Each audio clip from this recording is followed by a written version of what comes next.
Good morning, good morning, good morning. Happy Tuesday morning. Taco Tuesday, as I have been told, has been called Yes. by the one, the only Peter Mazuik, who says He Taco was the Hounds it's first. Tuesdays.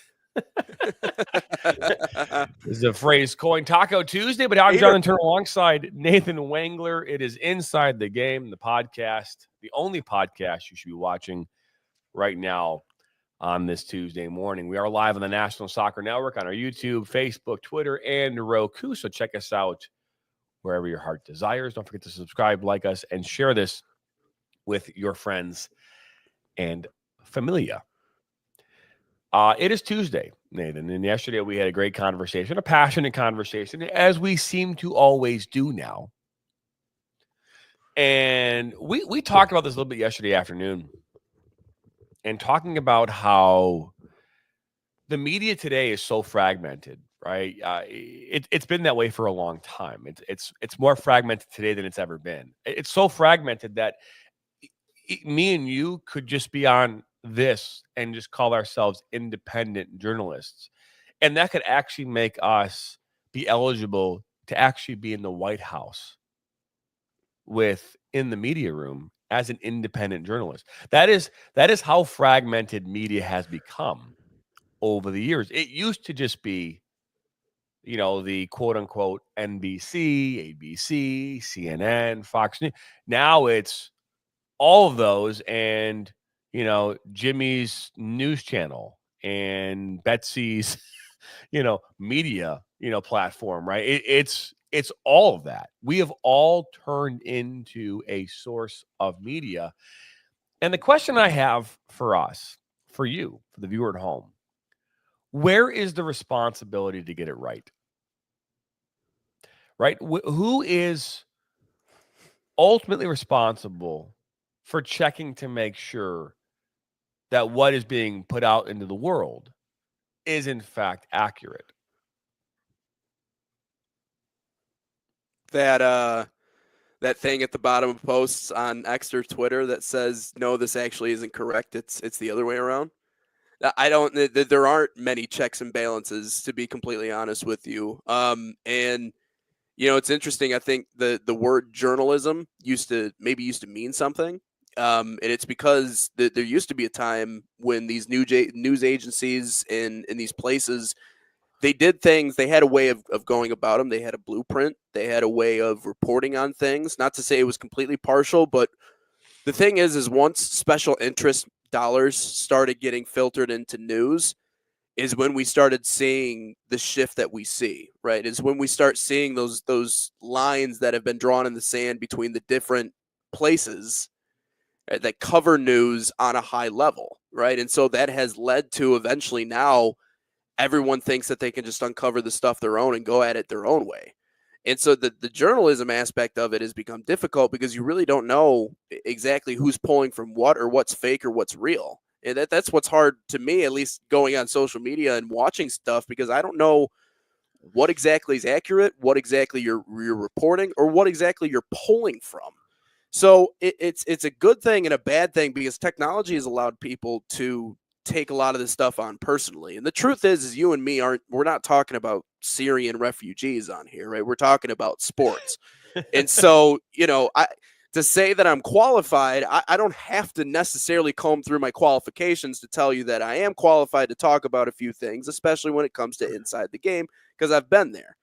But it's hard because I don't think there are any checks and balances. And we're in the fake news generation where really it's up to you, not just to sort through it, but there's a lot of people that just kind of create their own truth. And then they just kind of, it's all confirmation bias on there, and they pile onto it and they just consume whatever they agree with. That's the dark side of the algorithm. And I don't know if you ever saw that one, the documentary about how social media is tearing us apart. I forget, it's on Netflix. I forget what the name is, but essentially it talks about how it's created a world of when you find the pocket you want to be in, when you find what it is that you want to believe in and you're going to stick to that, all the algorithm does is just feed you the same stuff that it thinks you're going to agree with. Yeah, so that's the hard thing, JT. And you remember a generation where there was such a thing as the nightly news. right? You would sit down and you would watch what happened, and it was the same reporter, and they would give you straight up and down what happened, who was involved. We're interviewing these people, right? And it was kind of up to you to figure out, all right, where do I fall on all of this? Now it's not really that way anymore. Chiming in from the famous Walter Cronkite, here's the information. It's up to you what to make of it. That's the truth. You were literally leading into that. I figured he put that comment in before you even said it, so I figured I would just lead that. Timing is everything.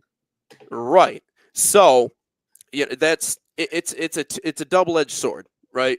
Because the technology has allowed us to take this position. And I personally, you and me, when it comes to talking on sports, I think we're just as qualified as anybody else to talk on a lot of the stuff we're talking on. In our world, okay, that like you might be better at saying certain things and you might know certain people, and that's why you get positions, especially radio shows or people who are higher up in the social media world.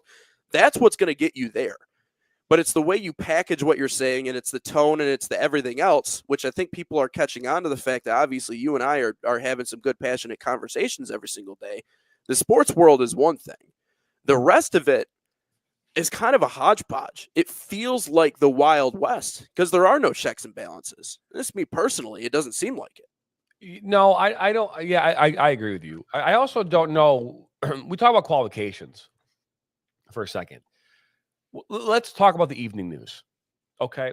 Oh. The only qualification that you need in order to be on the evening news would be able to speak in front of a camera, coherently, and without like stumbling over your words and reading a teleprompter. Like, let's be honest. That's what it was all about back then. Walter Cronkite was really good at being able to share the news stories, right, without interjecting an opinion, right? Yep. Now, we start talking about opinion-based news, which is it used to be, here's what happened, boom, boom, boom. The who, the what, the when, the how. That was how it went. And then that was, and again, to be fair, most of your local news is still that way. Most of your local news is, here's what happened, right? All the information. And then on to the next story. You start turning on, like, again, the cable news networks, right? Obviously CNN, right? You turn Fox News, MSNBC. You turn on these other, even ESPN now. And this is why ESPN has lost a lot of its thunders, because it turned into, well, here's the highlights. Here's the news of the day for sports.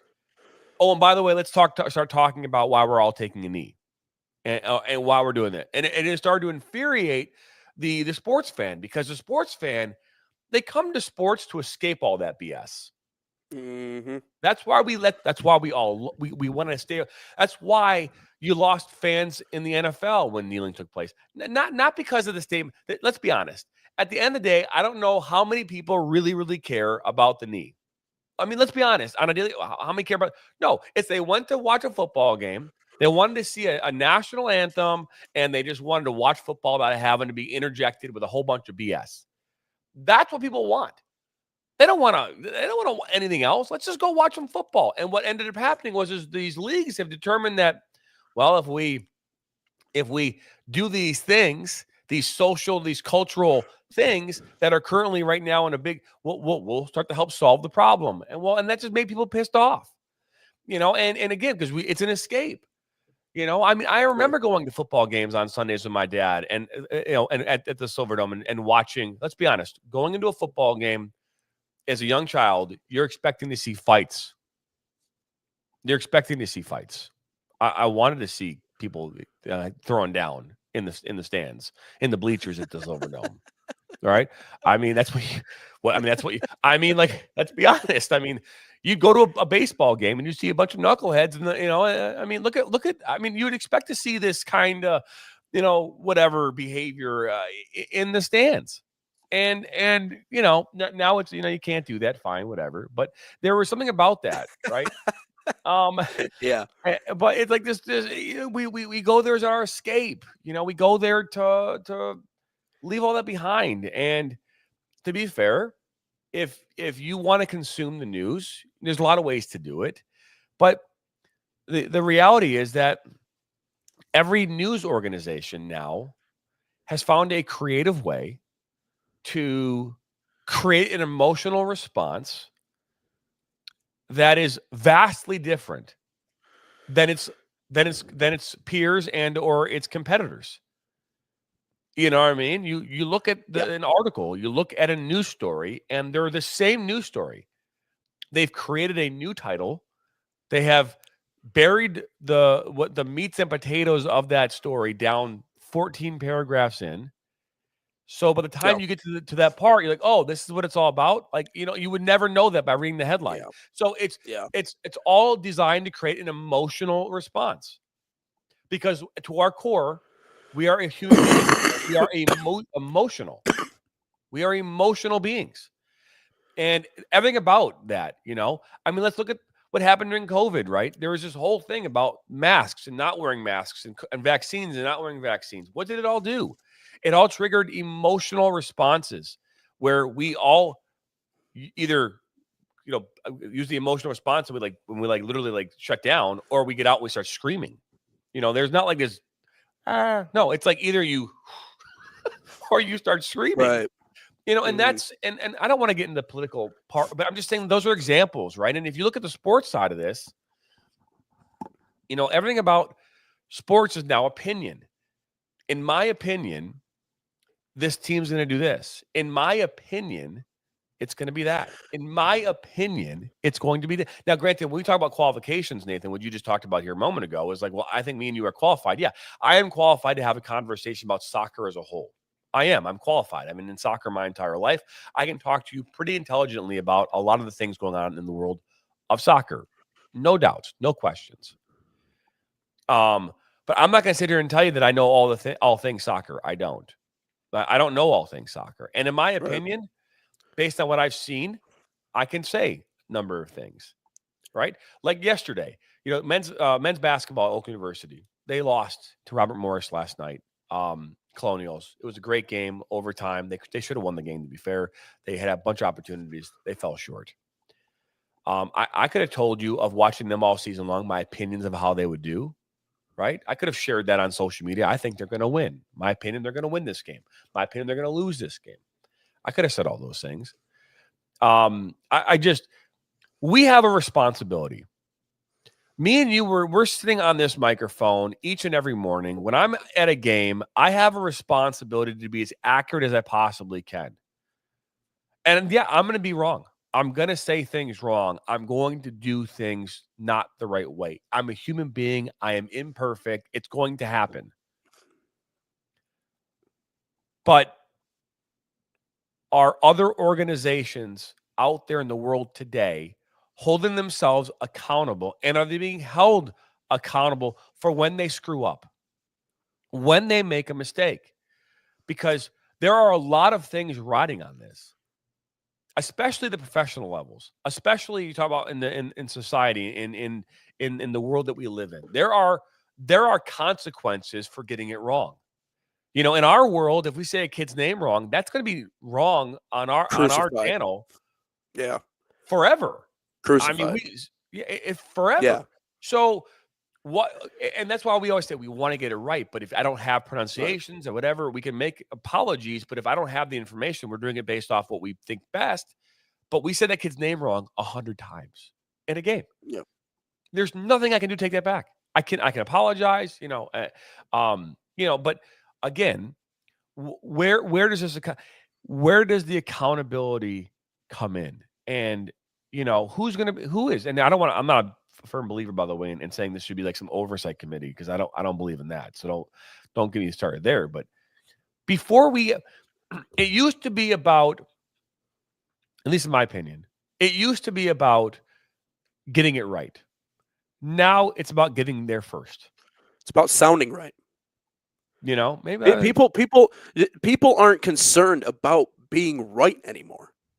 It's about sounding right. There's a reason. And I remember growing up as a kid. What's up, Michael? Growing up as a kid listening to sports radio. Okay.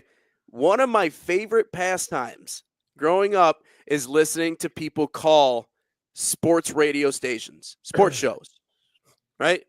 There's a guy named Bill Simonson who lives over here in the West Michigan area. First time, long time. He is one of the OGs when it comes to sports broadcasting, radio, all that stuff. Used to take callers. All of them used to take callers. And then as I got older and older and older and I started listening, and obviously we moved into the world of podcasting and all this other stuff, like this radio shows are still a thing and you can consume them in different ways, but I started to notice that the majority of them stopped taking calls. And even now, you might have a few shows here or there that take some calls every now and again. Maybe we're going to donate an hour of our show to, we'll have 3 or 4 people call in. But for the majority, that's not the case anymore. And it's because, and I think a lot of it, first time caller, long time listener. Thank you, Peter. We should get the phone lines up so Peter can call in. Yeah. The reason why a lot of them went away from that, and Colin Cowherd will tell you the same exact thing. He said it directly on a show. People are no longer concerned about sound, logic, and reason. They're concerned about how they state something emotionally and do I sound correct? It's not about being correct. Logic, in a lot of ways, I feel like has left the chat, as the kids would say, when we talking about sports or anything else. First and wrong without real consequences is horrible. Thank you. Yeah, Michael, appreciate it. That's where we are. And it's because there isn't really any drawback. The other thing that I'll say is if you want the reliable sources, which I believe that there are, JT, if when it comes to reporting on stuff and telling the facts, there are still good people out there that believe in true journalism. We still have some of the best journalism schools in the world. I don't disagree with these you. places are not evolving. That's the issue that we've gotten into. Fox 17 over in Grand Rapids. I don't disagree with you, and I don't want to. I'm going to cut you off here because I think it's important to say this. I don't disagree with you, and I do think that there are a lot of really good people in journalism. The problem is, right? Let's look at my company, for example, Premier Media Group. Right, I am the owner, president, and founder. Okay, I set the tone. Right? Nobody else sets the tone. I do. Now I have a partnership group that I talk to, and we talk, and we come from the mindset that we want to stay in the land of positivity. We come from that mindset that we're going to take the high ground, the high road. We're not going to go low, and we're not going to go after negative stuff. There are lots of stories that we could publish that are negative. A lot of them. But we don't. We don't talk negative. We don't. Okay? Now, you go to major organizations in the media realm, right? ESPN, ABC, all these organizations that are out there, there's different, levels of hierarchy, and my guess is there's no direction one way or another, and maybe there is, but let's be honest, in large corporations, there's probably not a lot of clear communication that happens, and if there is, it's probably confusing a lot of times. But go out there and report on anything, right? Adam Schefter is. I love Adam Schefter. I think Adam Schefter is one of the best, right? I think that he truly does try to put out factual based information based on multiple sources. Right? I actually do believe that. I'm not sure if you agree with me on that or not, but I feel like he is one of the best. He does not typically post things that are going to be inaccurate. Now, he might get wrong information from time to time, but he pushes stuff out that's fairly accurate in the world of sports. Okay? Now, how many other people are like that though? Where they have 5 phones and they're like back and forth with 6 different sources and they're trying to confirm something before they post it. No, I have one source. I'm going to push it. Off it goes into Twitter land or whatever you want to call it. And here we are. It's wrong. And even Aaron Rodgers is like, Adam Schefter doesn't know my inner circle, so he has no idea what's going on. But yet Adam Schefter is right. I think a high percentage of the time, like high. I don't know what the percentages are, but I think I use him as an example because it's sports. But I do agree that there are people out there that are really good in journalism. And then I think there's a lot of other ones who probably are kind of caught between the corporate world of, I have to do this. If I don't get this out first, regardless of whether it's right or not, I'm going to get fired. Right? I mean, I'm going to lose my job. I'm going to push this out. I'm going to push this post out because it's It happened. I mean, think about, and again, Well, I always used to say this, but when you look at like what happens in these environments, like, and I don't want to get the, I'm just using this example. The mass shootings that have happened in this country, right? Where you've got, or major tragedies where you've got, oh yeah, there's 100 dead, and then there's only 10, right? Or there's 50 injured and there's 4, right? They're you hear all these different things happening from 17 different organizations all at the same time, all trying to get out exact numbers, all trying to get the what's happening, and they're all wrong. None of them are right. It's like, here it happened, let's just wait. But then they have to talk about something. So what do you talk about? The wrong numbers. Oh yeah, 11 injured, whatever. It's just it's so bad. It's so bad. So sorry, go ahead. The age of misinformation, Michael says, and somewhat engaged audience is ushered in this practice. Yeah, it's misinformation. Here's what it is. How have we gotten here in media? People ask that a lot. How have we gotten to the point now to where, as you talked about, what at one point seemed like an escape, has now turned into a big PR machine, especially with the big agencies. And I'm going to talk about sports specifically. We can talk about news and all that other stuff, but I know we want to stay on the sports side of the aisle, and I agree with that. I made the choice not to go in the news once upon a time for a reason, and we're probably going to keep it that way. But the reason why we've gotten here, JT, is because of how they measure what it is that they should be talking about. Why is it that ESPN talks about the Lakers every 5 seconds? Why is it that ESPN talks about LeBron every 5 seconds? Why is it that after Colin Kaepernick did what he did, which, by the way, he had good reasons for doing what he did. I'm not going to critique anything that he did specifically, but why was there such a storm around that, and why was that such a big story for as long as it was? And it's because everything, much like it always has been, right? It is based on ratings. But ratings used to be something that was a product of the good work that you did. Now it drives everything that you do. Content, talking points, what exactly it is that we cover. And so these big agencies, because they see the social trends, right? They see what has happened. And really, if you want to bring it back, because you brought it back to 2020, and I think that's a great starting point, because that in a lot of ways has kind of been where this all started, right? And it's where a lot of the political stuff started to enter the sports sphere, and it's why we're seeing what we are now. Agencies see an opportunity to talk about that stuff because they understand that it's a hot button topic in America. Here's my issue. Okay, here's my problem with all of this. It's not about addressing it. It's about, if you're going to address it without doing anything about it, you're simply taking advantage of the fact you're simply riding the wave. You're riding the wave because it's going to garner more attention to your brand, to your team, to your agency, all that other stuff. And so my issue is with this, and you brought it up a little bit earlier, is the virtue signaling for the NFL. You are a $13 billion a year industry. $13 billion a year. And all you can do is put something in the end zone to tell us not to be a certain way, or have 24/7 coverage on the way we should think, or the way we should do things, or how we should look at certain things.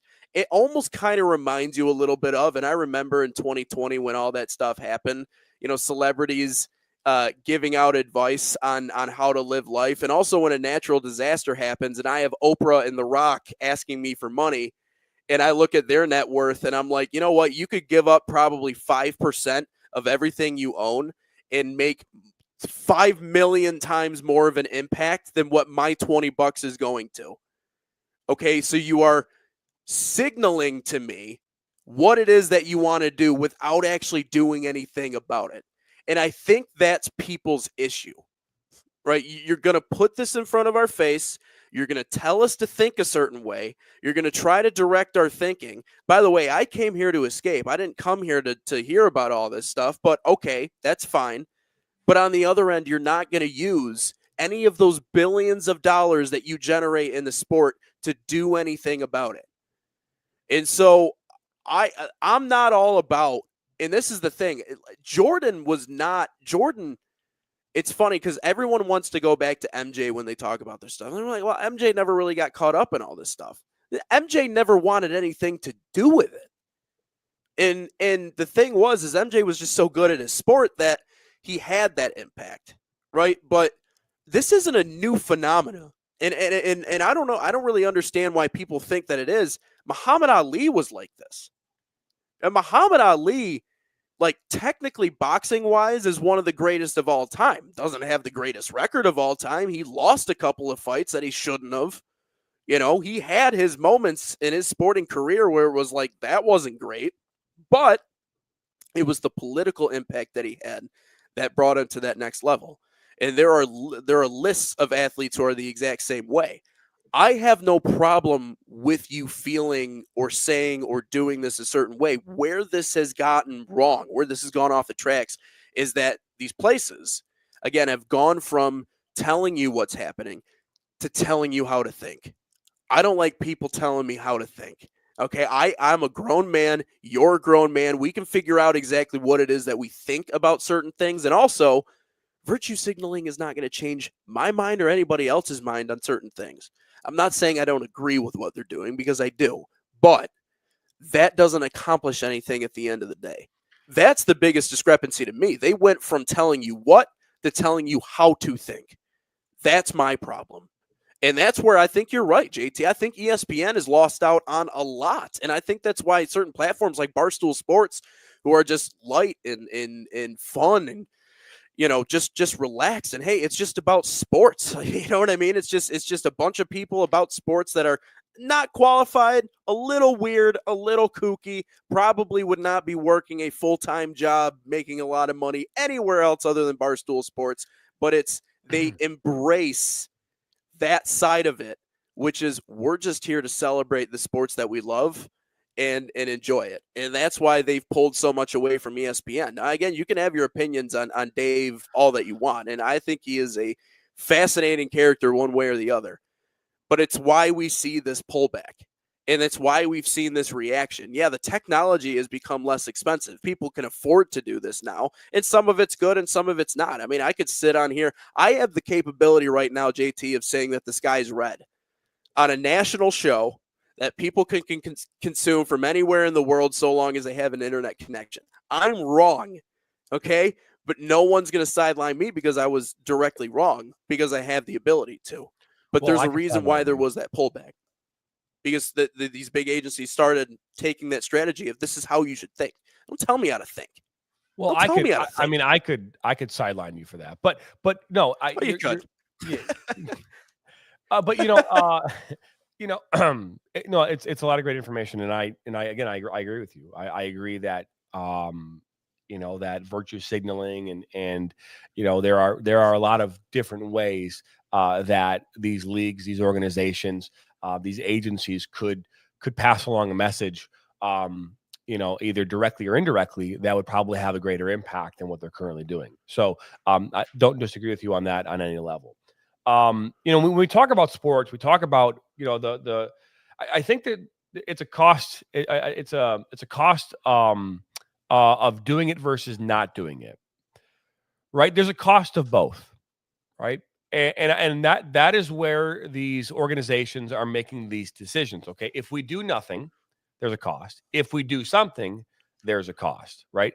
And so it's like, okay, if we get it wrong, and you and I both know that there are these meetings that are happening in these organizations where they're sitting there and they're going, okay, because I would imagine that there are these big stories that take a lot of resources to pull off, that are happening in real time.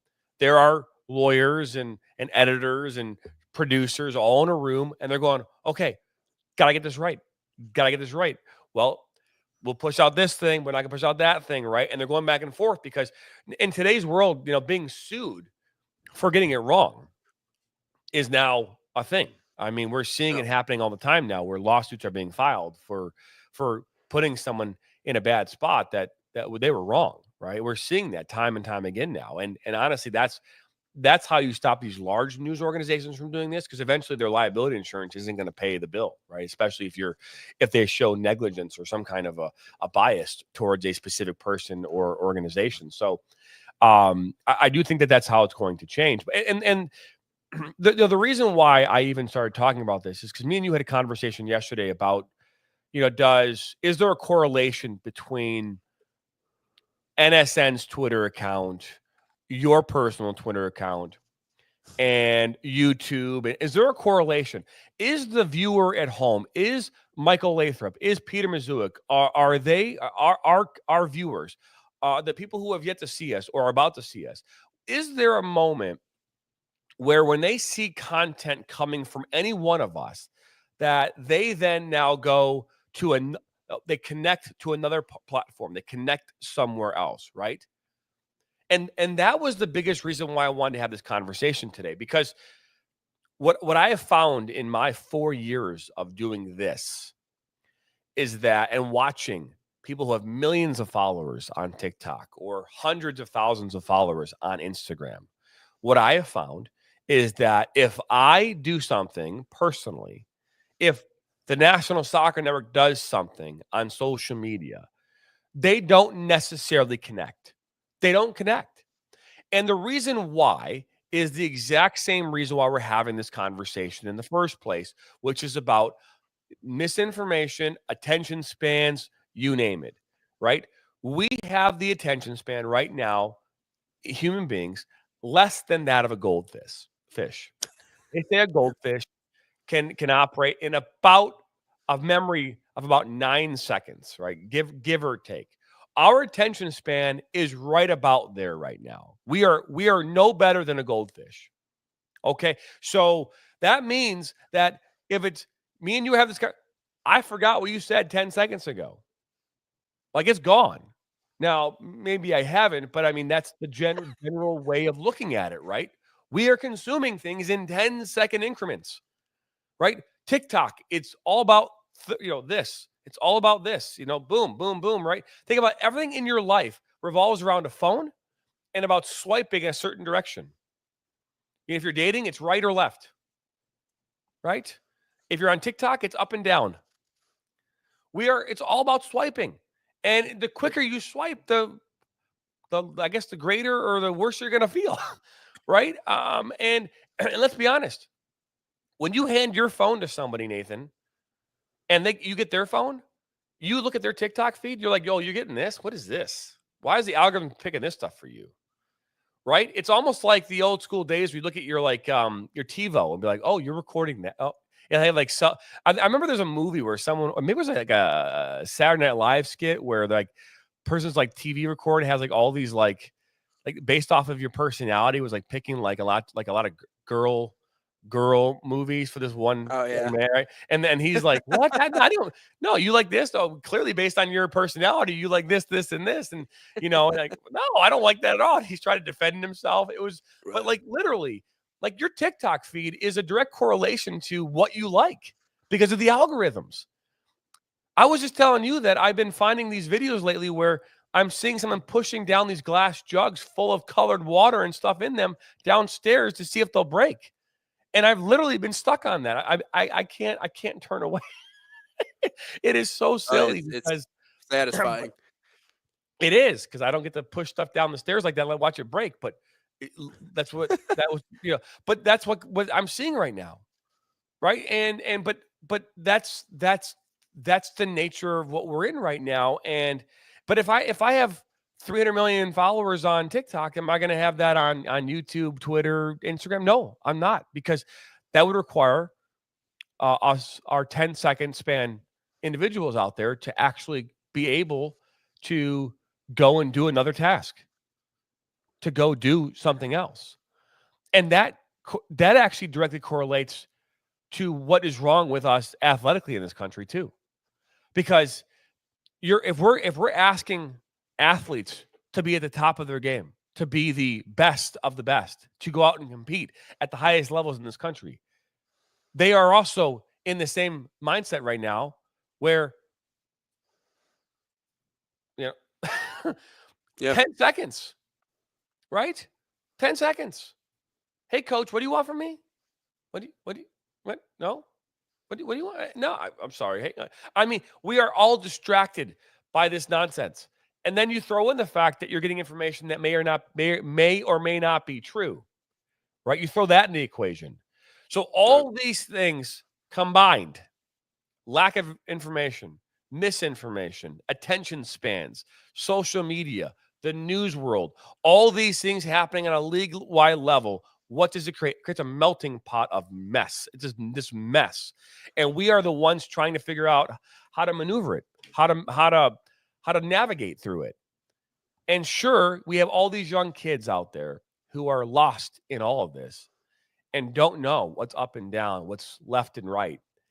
And they're the future of our country, and they're the ones who are competing in these games and trying to have success. We are, for the most part, me and you are obviously on our way and old enough, have a good foundation. Maybe I didn't have social media growing up, so none of this stuff really intertwines into my inner being, but it certainly does into our children. 100%. Well, I think the relationships dynamic, I think, is something else that you brought up that kind of ties into it really good, and I'll tell you why. It's because there's no longer a sense of urgency in the way of what I have to work at making better. What I have is I'm in a good spot. Now I just have to actually take the time and the effort to go that extra little step. And it's because of this lack of attention span. It's because so many people are doing so many different things that we've seen certain things like logic and reason, again, as the kids would say, leave the chat. Everything that you're seeing a lot of times in your For You page it's not just, it's filtered to your likes and interests, yes, but it only feeds exactly what it is that you believe. It's fascinating because yesterday we were talking about a few specific instances, the Michigan State brush up. And I remember getting one, response to that. And the guy says, very sound logic and reason. This was broken down well. It was stated well. It didn't take, it was a very bipartisan way of looking at things. You didn't just take the emotional response. You also took logic and reason and put it in. And that the thing is in 2025, it's either number one, you're appeasing both sides, or number two, you're a homer. But that's it. It's become a rarity that you find someone who is a Switzerland on any issue whatsoever. And even if they have partiality one way or the other.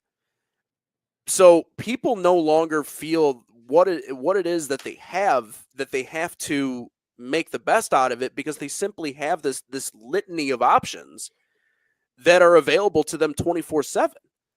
And so that in my mind is the biggest issue is so you don't really have to carry a critical mind or thinking into anything anymore, because everything that you see is already catered to exactly what it is that you believe.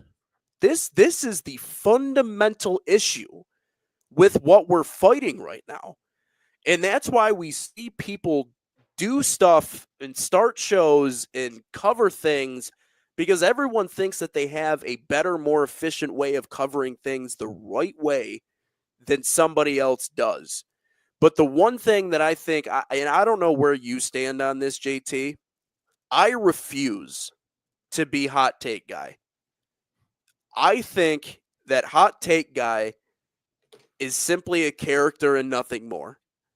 And it might actually get him to a point to where he's doing well. I'll give you a specific example, okay? Stephen A. Smith. Okay, you might not like the way that he delivers things. You might think that he is like a chameleon in certain settings because he doesn't actually understand maybe the sport that he's covering. Right? Outside of, I'd say probably the NFL and the NBA, I'm not really quite sure what Stephen A. Smith's qualifications are with anything. But there are two ways that he gets to people. Number one, the emotional side. And oftentimes, JT, it's not what you say. Oftentimes, it is 99.9% how you say it. All right, you could tell me the same exact thing 2 times, right? The first time you could rip into me and just tear me up. Or the second time, you could say the exact same thing, but with a tone and a delivery that doesn't necessarily come off that way. You're going to get 2 different reactions out of that.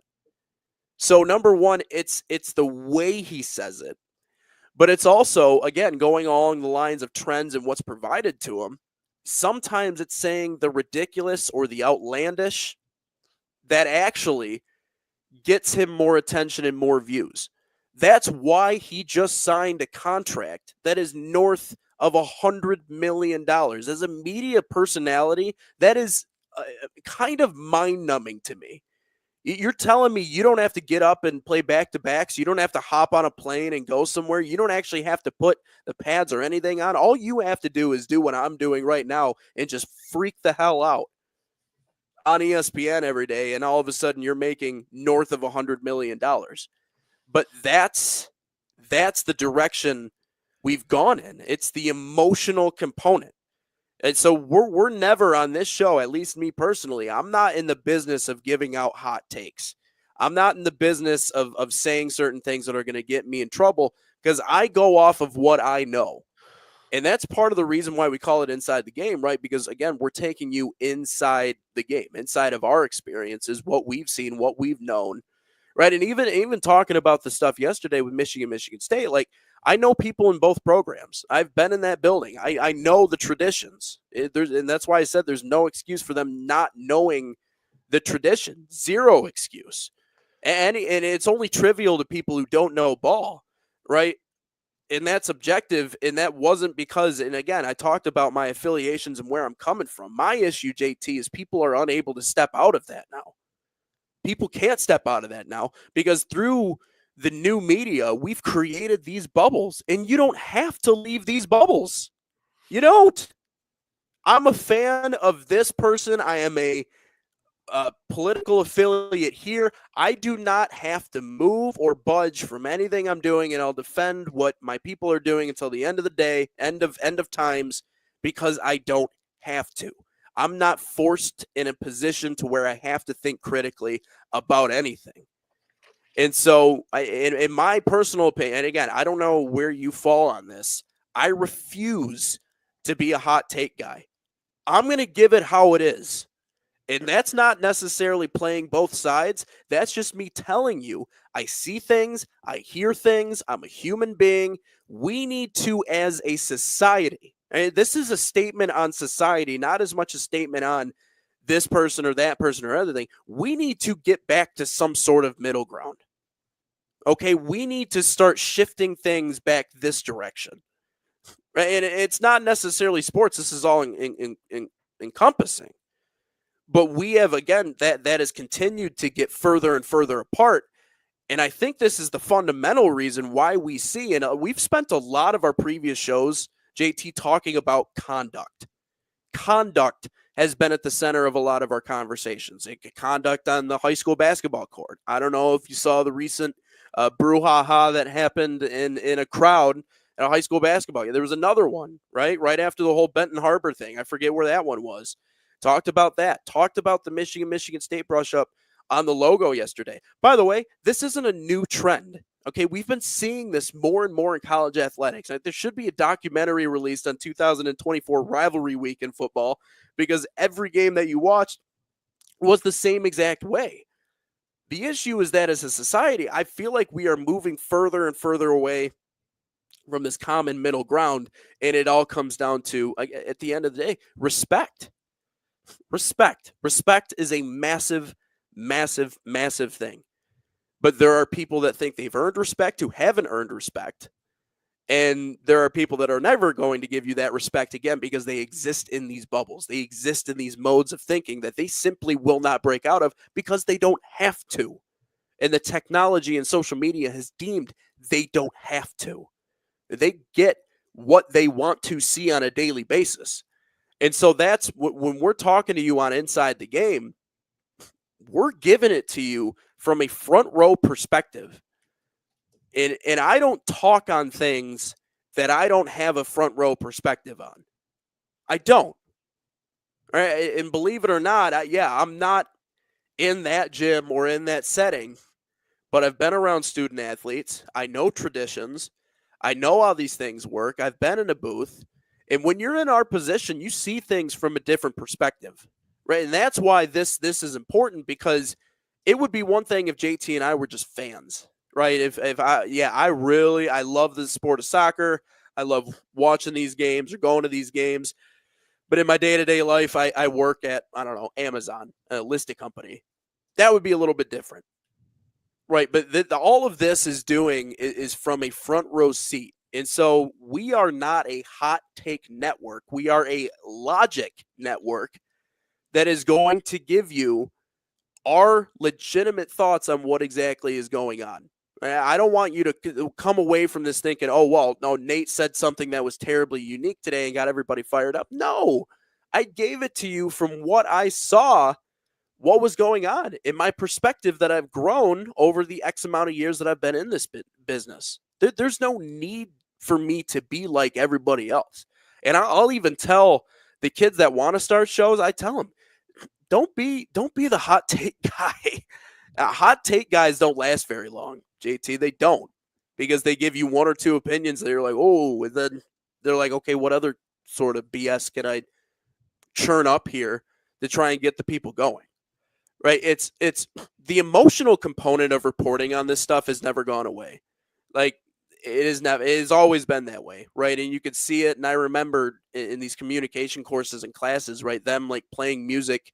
There was a video of the Pope like parading once, and they played happy, uplifting music. It was like, oh, okay, this guy's awesome, like he's great. And then there was another one where they played the Imperial March, and then they changed the color, the lighting settings a little bit. Now everyone's like, oh, bad guy. Okay, the emotional component has always been there. What has not always been there is now this push to tell people how to think. And that's where we're struggling right now, because people are consumed by so much that oftentimes they don't know how to think. So these agencies go, you know what? We got you. Here's exactly how you should think about this certain subject. And that's problematic to me. And I'm never going to take that approach on this show, ever. You come up with your conclusions. I'll give it to you straight. But that's my problem. And maybe you have something to say about that. That's not who we are, and that's not our direction. Yeah. So, if we go back to talking about Stephen A. Smith for a second and kind of like the hot take, for a moment, I don't know if I have a problem with what Stephen A. Smith is trying to do. No, I respect it. So I don't know if I have. Again, I've seen him obviously on his show, and then I've seen him in other environments where he's maybe a guest. And again, the problem is that there are a lot of instances in our world where the conversation is one in which if there's such a divide that your point, your opinion is going to put you really on one side, right? That is where we are at in our world today, right? If you don't agree with it and you disagree with it, you are with them. If you agree with it, you're with over here. So it's like there's this divide, right? And that's true of sports, right? It's true because, again, there are so many topics. And let's be honest, most of the topics that we talk about now in sports aren't actually to do with anything that happened on a field and everything to do with that happened outside the game, right? Where, domestic violence or DUI or this or that, right? It has nothing to do with what happens inside the game because, and to be fair, that's not really sexy. All right. It doesn't sell ad space, right? You're not going to draw in viewers. If we go back to we're talking about why ESPN covers the Lakers, Why? Because the Lakers draw in 7 million people, right? They draw in 7 million people, right? They have the largest market, if not the largest market in the country for the NBA, right? You go to Chicago, 3 million people live there, right? Go to New York, right? And you look at New York and what's going on there, right? Again, Madison Square Gardens and the New York Knicks, it's a huge market, huge. So it only makes sense that if you're going to be talking about the three, what three teams are going to get the most coverage, it's going to be the Knicks, the Bulls, and the Lakers. Obviously, you've got Sacramento in there, Golden State, right? You have all these other teams that are also in California, but I would believe that Golden State, the Lakers, probably would be, your two, right, in that area. But that's why they get most of the coverage, right? And they get most of the ad dollars. They get most of the revenue, right? Money is the root of this, right? Every one of the advertisers out there that are paying into these platforms, paying into this, they know what they're getting into. They want the exposure, and whether it's good or bad, exposure is exposure, and you'll take it, right? Right. So until someone comes out who has a bigger voice and can yell louder than everybody else, and then you're like, oh my God, that was so terrible. We're going to back away. We're going to pull away. What I mean? Like Tiger Woods is great. Tiger Woods is, you pay Tiger Woods to be a golfer, right? Tiger Woods is a golfer. And when it came out, Tiger Woods was not just a golfer, but he was, he was playing more than the front nine. He was also playing the back nine.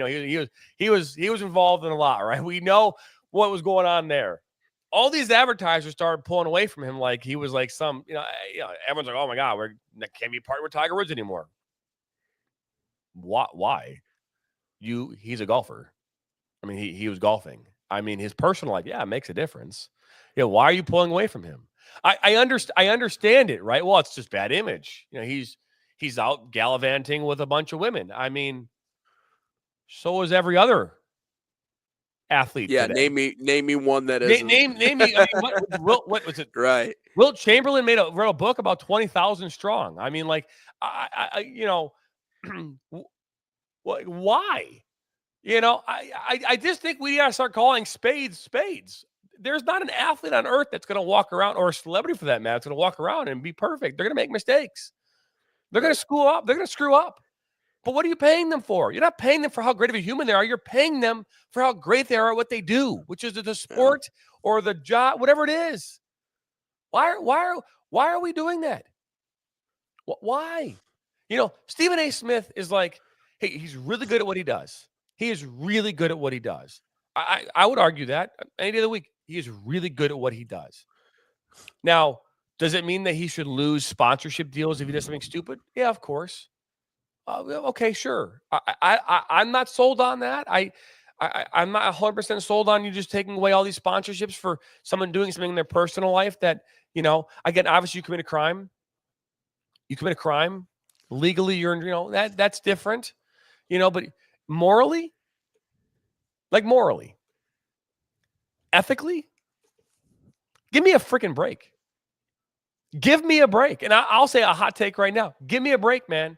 I'm sorry, but what you're telling me that the company who's giving you millions of dollars is walking around on some moral, ethical high ground? Bullshit. Mm-hmm. Bullshit. You know what I mean? I'm sorry. You're going to hold the person that's going to be down below to a standard because what? Because everyone out there is telling you that this guy's a DB? Of course. We're all DBs on some level.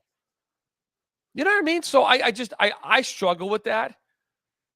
But if I go back to the point that you're talking about with regards to hot takes, we're going back to the talking about the social media aspect of this, our responsibility as in our chairs. I will tell you this right now. I will go to my grave with this. Hopefully it's a long time from now. Is we will always come on this platform, regardless of whether or not it's this show, a soccer game, doesn't matter. We will always come on this platform and give it to you straight. We will give you it factually. We will try to keep it as positive as we possibly can be. We are going to, at some point in time, going to have to start talking about negative stuff. Why? Because there are things out there that are happening. And when I say negative, I mean, hey, we're going to have to start to, uncover some things within the soccer world that are probably not so good, that we have to start talking about. I can't make that commitment to you. But I can commit that before we ever publish it, it will be something that I can guarantee you that we will uncover every rock and every nugget of information before we go out to the world and say, this is what it is, right? That is my commitment to this platform. Our commitment is that we will come on here. And yes, we will have our opinions because we do have opinions, rightfully so. We will come on here and we'll give those opinions to you in a way that doesn't make you feel as though we are attacking you, the viewer. My opinion is this. I'm going to say, hey, you have the right to your opinion. But I'm not going to force feed my opinion down your throat that you have to accept it. It's not how this is going to work. I'm going to give you my opinion in a way that hopefully allows you, the viewer at home, to have an opportunity to go, okay, I understand it. I don't necessarily agree with it. I understand his perspective. I understand Nathan's perspective. But that's our job. Our job is to do that. It is not to say, this is my opinion. You need to accept it. You need to take it and you need to, swallow it. No, that's not how this works. That's what Hot Take is all about. Hot Take is all about shoving it down your throat and getting an emotional response that you have to now make. I'm with them or I'm with him or I'm with it or I'm with that. That is what it is designed for. It is designed to divide. It is designed that way. I don't want to be in that world. I want to be in the world where when you watch what we're talking, watch and listen to us, listen to our platform, that you are able to go, okay, you know what? I see it. I don't agree with all of it, but I understand it. I get it. Like someone would probably say, I cannot believe you just said that Tiger Woods should not have lost his endorsements over what happened. Okay. But what I told you is that you're paying him to be a golfer. He's golfing. Now, if he goes out and shits the bed golfing and starts being a crappy golfer, by all means, pull away his endorsements. But because he's out sleeping around with 7 different women, that to me, that doesn't do it for me. Just like if it was a woman going out and sleeping with 7 men, are you going to pull her endorsements too? No, you shouldn't pull her endorsements too. No. Yeah, it's terrible. Yeah, you shouldn't do it. Who am I to judge? He'll have his day. It's not me. Why are you doing it? Because what, churches out there? Like, what? Who's telling you that you should pull his money? What, the Women's Rights of America? Like, I mean, they're the women. To be fair, that's actually an injustice also to the women that he was involved with. That sounds terrible, but like, I mean, so I just, it's not about like forcing it down your throat. It's just like, hey, here it is. Make with what you want of it, but don't like, I'm not trying to tell you to take a side. I might not agree with a lot of things, but I don't need to be force fed down my throat. And Peter says it's a shame these days that yes, ma'am, and yes, sir are over. It needs to be brought back into our youth. I agree. There's a lot of things that need to be brought back into our world. And I wanted to do this today, Nathan, because as we grow, as we dive into more. I want us to be in a position where we can have these open and honest conversations and really allow our viewers to kind of get an inside look of how we think when it comes to things like this. And that is something that we have this platform. We have the ability to be a part of a conversation. And I just don't want what we do to not allow the conversation to be looked at in a positive way. I also want us to be focused on growth and development and challenge. And all those things, as if I was a coach. I want us all to be challenged. And if I'm not challenging you and you're not challenging me, we can't grow anyways. And our viewers should be coming from the same mindset, right? If I can't give you a nugget of information to chew on for a second and go, you know what? I do agree with that. No, I don't agree with that. And then have a healthy dialogue about it. And we're just going through this world in a way that I don't want to, to be fair, I wouldn't want to be a part of. But I still believe in people. So before we wrap this one up? No, I listen. I I agree. That's been the goal since the beginning. And the media is going to be one way or the other. But I guess the beauty of coming from it from the perspective that we are, and being an upstart in a lot of ways, is that we have the ability to do that. You're not giving me prerogatives on this is what I need you to talk about, and this is how I need you to phrase these things. And this is, you might give me an idea for a video, you might give me an idea for content, but you're not directing the ship in the way of, I almost feel like I'm pigeonholed into talking a certain way. That's the beauty of what we're doing here, right? If you come to this place, it's our space, we control it, and you're also talking to two normal people who have the ability to think outside the box and not have to, because we're paid a certain amount or we're in a studio or this, that, or the other thing, or because the producers need us to talk about a certain thing. That's not us. That's the beauty of what this show is. That's the beauty of what this network is. And so that to me, sound point. Well, very well said, my friend. It is a wrap here on Taco Tuesday. Not sure if I'm going to have tacos today, not yet. We'll find that out later. But either way, that's Inside the Game, episode number 42 in the books. Want to thank you for stopping by here this Tuesday morning. John Turner alongside Nathan Wang. We'll come back tomorrow, Wednesday. Well, tomorrow we're going to talk about the World Cup, but not the World Cup as you might think. There's a World Cup coming to the United States here in just 95 days. We'll talk about that and more tomorrow right here on Inside the Game on the National Soccer Network.